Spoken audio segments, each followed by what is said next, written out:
پاک فوج کہاں ہے؟ اس کا جواب مجھ سے سنیے۔ اس میں شک نہیں، پاک فوج نے ہمیشہ سے بارڈروں کی حفاظت کی ہے، اللہ کے حکم سے، اللہ کے فضل اور اس کے کرم اور اس کی عنایت و مہربانی سے، اور آج بھی پاک فوج اس سلسلے میں بڑی مستعد نظر آتی ہے ہم کو۔ اللہ مزید ہمت اور طاقت دے اور مزید حوصلہ دے۔ دشمن پاکستان پر ہاتھ ڈالتے ہوئے سب سے پہلے یہ سوچتے ہیں کہ پاک فوج سے ہم کیسے مقابلہ کر سکیں گے، کیونکہ انہیں اپنی شکست نظر آتی ہے۔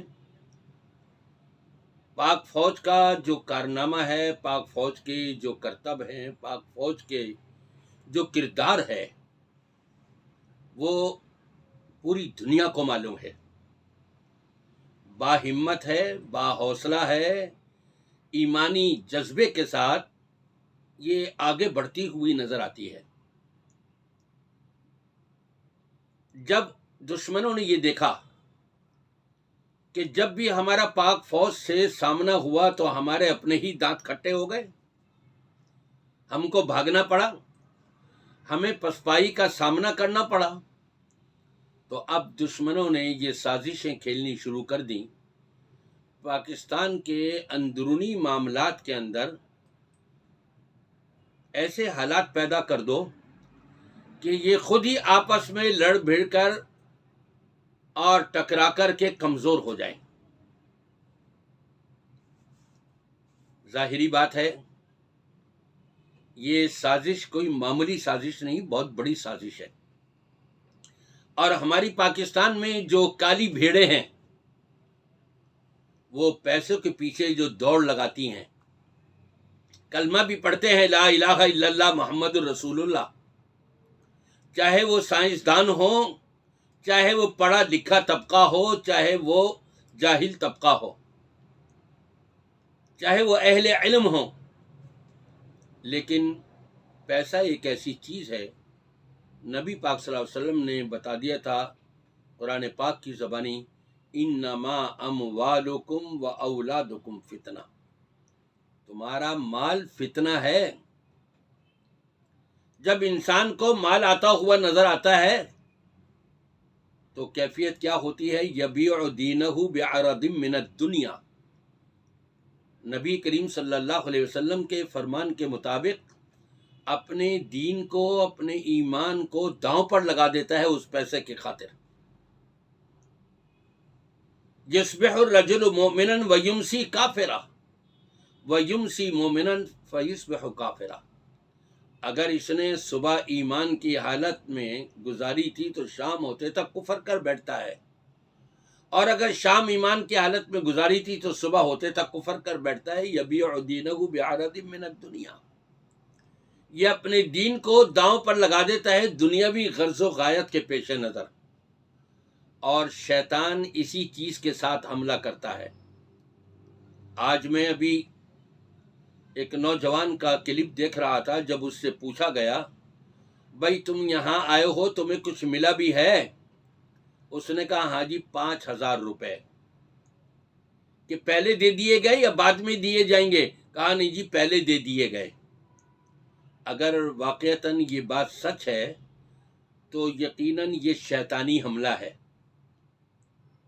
یہ پیسے دینے والے اور پیسے لینے والے یہ دولت کے پیچھے دوڑ لگائے ہوئے ہیں، اپنے دین کو، ایمان کو انہوں نے داؤں پر لگا دیا ہے۔ لوگوں کو خریدتے ہیں پیسوں کے ذریعے سے، اور یہ بتاتے ہیں کہ ہمارے جلسے میں اتنی بڑی پبلک تھی۔ ذرا بغیر پیسوں کے لا کر کے دکھا تو دو۔ میں یہ ساری جماعتوں کو کہہ رہا ہوں،